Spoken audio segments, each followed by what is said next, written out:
Hello everyone, good day and welcome back to my channel. If you're new here, you're welcome. My name is Oluwatosin, and to all my returning subscribers, you're also welcome. In this tutorial, we'll be learning how to cut and sew this jumbo Ankara pants with elastic waistband and with rope. In my previous video, I uploaded a tutorial on how to cut and sew this jumbo Ankara pants, but in that one, I did not add rope. So in this tutorial, we'll be talking about how to cut the one that has elastic waistband and with rope, and the band I used here is wider than the band in the previous one. So if you're interested, you should watch this video from beginning till the end. And this one is bigger than the previous one I made. This is like the jumbo size. No matter how big the person is, this will fit. For the previous one I used 2 yards, you should check that out if you want to see. But for this particular one, I'll be measuring out 2.5 yards. This 2.5 yards is excluding the pocket and the band and the rope for the trouser. This is for the body of the trouser.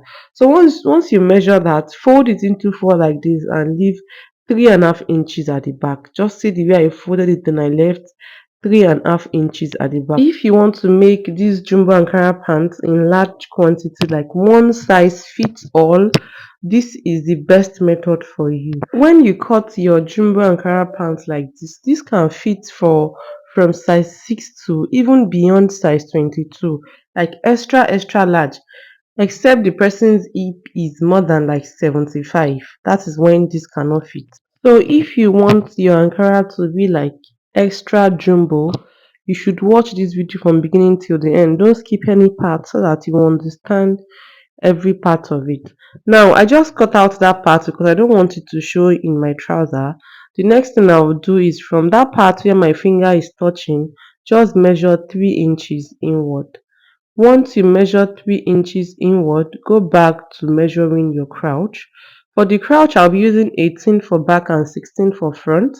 But because this trouser will have band that is 2.5 inches wide, that is why I placed my tape rule like this. I placed 2.5 inches up like that.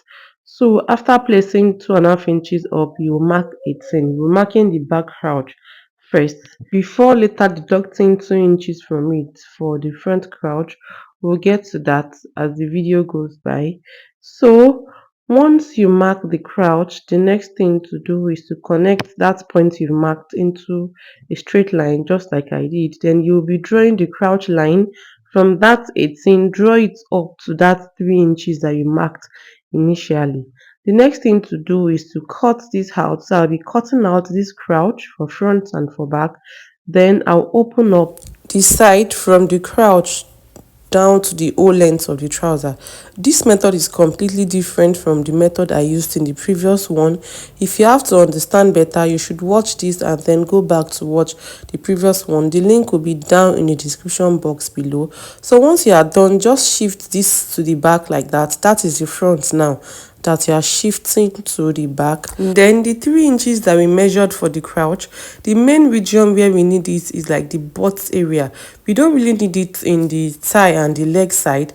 That's why I'll be reducing it from the crouch down to the ankle, like down to the whole length of the trouser. But I will not cut out everything. I'll just reduce it a bit. And once I've reduced for back, the first one I reduced from is the back. I'll be reducing from the front as well with 1 inch. If you know your 1 inch, you can just proceed to cutting out without measuring. But if you're not familiar with your 1 inch, just measure and cut out the way I did. The next thing I'll be doing is from that part, I'll measure 2 inches downward. Now we are trying to reduce the front crouch because I said the front crouch is 16. It's always shorter than the back crouch. That was why I deducted the 2 inches. Then you connect it towards the side and you're just going to cut it out. It is that simple. Once you are done doing this, the next thing to do is to open up this part, and after opening it up, you will push the back aside just like I'm doing, and for the front you are going to cut out the pocket. For the pocket, you measure 2.5 inches inward or 3 inches. In my case, I used 3 inches. It depends on how wide you want the mouth of the pocket to be, and depends on who you are cutting for. If you are cutting for a very chubby person, you should use 3 inches. And because I said this is a one size fits all, imagining that a chubby person too might want to wear it, that was why I used 3 inches. And for the length, you measure 7 inches. So you connect your 7 inches to your 3 inches and you just cut it out the way I did.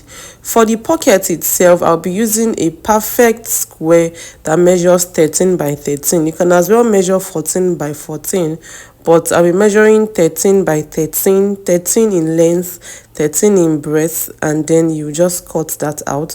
When you are done cutting it out, you place it on your table, and then you are going to place the front panel, the pocket side of the front panel on top of it like this, because you have to cut out the pocket, like the shape of the pocket on the piece that you're using for the pocket as well. So I'll be placing the pocket on top of it. Place it, let it be properly placed, and then you're just going to trim out that 3 inches that you trimmed out from the trouser. Hope what I'm trying to say is clear. And basically that is it for the cutting of the body of the trouser. For the band, I'll be cutting the band when I'm done joining my trouser, because I love to like shape it first so that I can measure to be sure of the exact length of the band. Now to start sewing, you face the right side of the pocket to the right side of the trouser, the pocket side, and then you can pin down first for the two front panels, and you are going to sew across that 7 inches.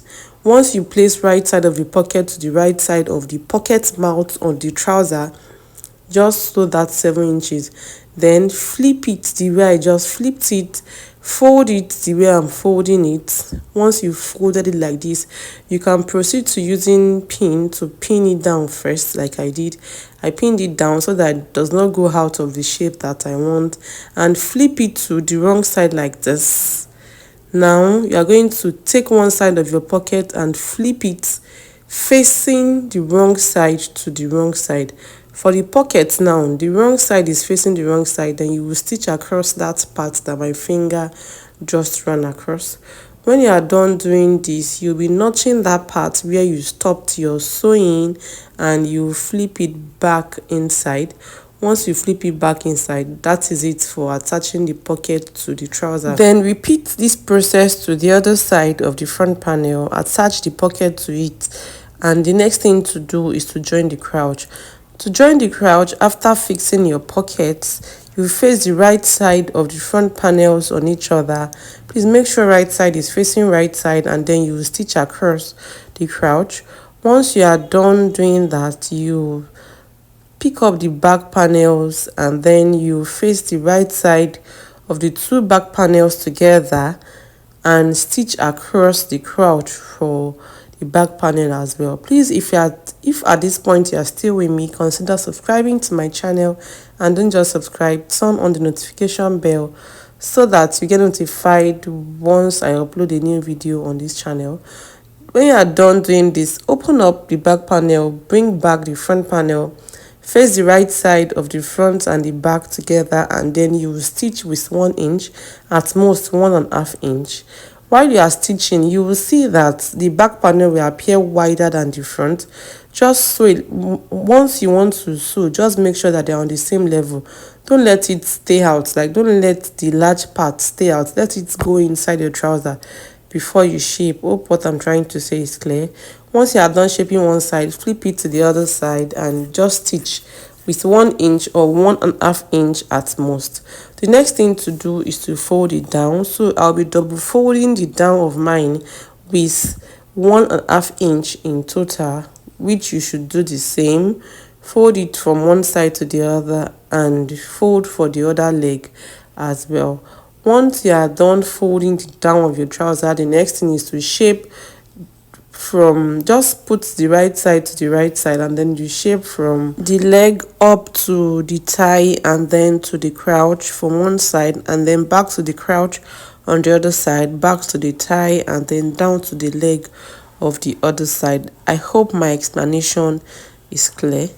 Once you are done doing this, you're almost done sewing your trouser, the next thing to do is just to attach the band. Like I said, I want to make a detailed and comprehensive video on how to attach the band, so I'm not going to be talking about how I fixed the band in this particular video because I don't want to skip any part of the explanation. I want it to be as detailed as possible. So what I did here was just to stitch down the pocket so that when I want to attach the band, it will not stress me. So just stitch down the pocket at the upper side, and I removed my pin that I used to pin it down. So in my next tutorial, I'll be uploading how I was able to cut the band and then fix the band. Mind you, it's going to be like a wide band with rope, and after all being said and done, this is the outcome of my trouser. This trouser fits from size 6 to size 22 to size extra large. If you are considering sewing for any size, like for sale, this is the best method that you should use. If you found this video helpful or interesting, don't forget to give it a thumbs up. In case you have any question, please ask me down in the comment section, and if you've not subscribed, kindly do, and don't just subscribe, turn on the notification bell so that you get notified when next I upload a new video on this channel. And if you haven't seen these videos that are currently showing on your screen, you should check them out. Bye.